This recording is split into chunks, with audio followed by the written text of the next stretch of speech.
नमस्कार, आप देख रहे हैं दृष्टि न्यूज और मैं हूं आपके साथ साक्षी। आइए रुख करते हैं तमाम बड़ी खबरों की ओर। विदिशा शहर में प्रस्तावित डी-मार्ट स्टोर सहित मल्टीनेशनल और ई-कॉमर्स कंपनियों के खिलाफ स्थानीय व्यापारियों का विरोध लगातार तेज होता जा रहा है। पिछले 5 दिनों से चल रहा धरना प्रदर्शन रविवार को छठवें दिन भी माधवगंज क्षेत्र में जारी रहा। व्यापारियों ने अनोखे तरीके से अपना विरोध दर्ज कराते हुए डी-मार्ट व अन्य बड़ी कंपनियों की प्रतीकात्मक अर्थी निकाली।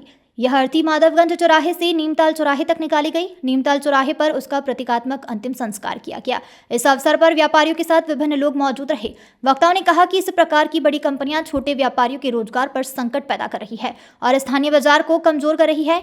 उन्होंने सरकार से मांग की है कि छोटे व्यापारियों के हितों की रक्षा के लिए ठोस कदम उठाए जाए।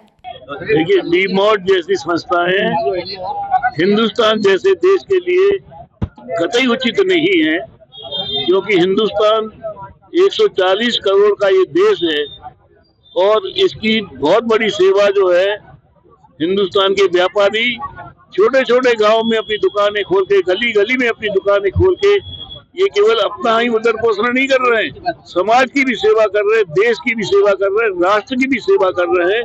उनके हितों का हनन नहीं होना चाहिए। इस पर रोक जिस स्तर पे भी हो सकती है लगाने की जरूरत है।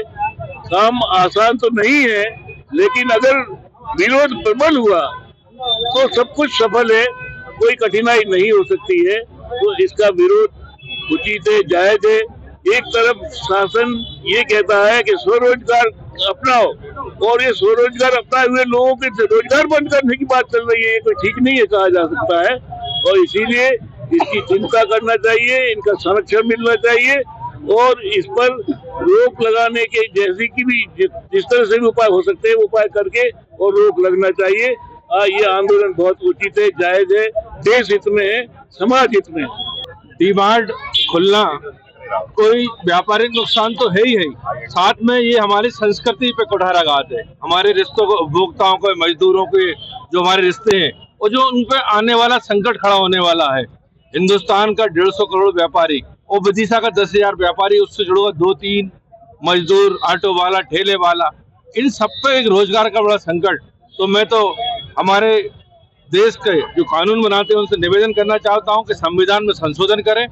10 लाख से जहां भी ज्यादा आबादी है सिर्फ उनको उनमें परमिशन दें, उससे जो कम आबादी है उन पे तुरंत रोक लगाएं, क्योंकि हिंदुस्तान की संस्कृति बहुत अलग है और इसको अगर हमें बचाना है तो इन बड़े मालों को, अकेले डी-मार्ट की बात नहीं, रिलायंस को भी, ई-कॉमर्स कंपनियों को भी एक न्यूनतम रिटेल प्राइस का कानून भी लाएं, जिससे कि ये हम भी उनके कंपटीशन में खड़े हो सके। निश्चित तौर से ये देश के एक बड़ी जनता का सवाल है, उसको रोकने के लिए हमें इस संस्कृति को रोकना पड़ेगा। डी-मार्ट, रिलायंस, ई-कॉमर्स कंपनियां सबको ही बंद करना पड़ेगा।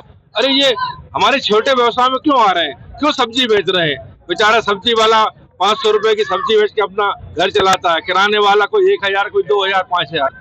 अरे आपको अगर देश में सेवा ही करना है, पैसे कमाना है, तो आप स्वास्थ्य के क्षेत्र में जाओ, अच्छी सड़कें बनाओ, अच्छी शिक्षा दो, उसमें भी पैसे कमाई हो सकती है। लेकिन आप क्यों हमारे छोटे से व्यापारियों के बीच में, मजदूरों के बीच में आ रहे हैं? इसे तुरंत बंद करना चाहिए। फिलहाल खबरों में इतना ही। तमाम खबरों के लिए बने रहिए हमारे साथ।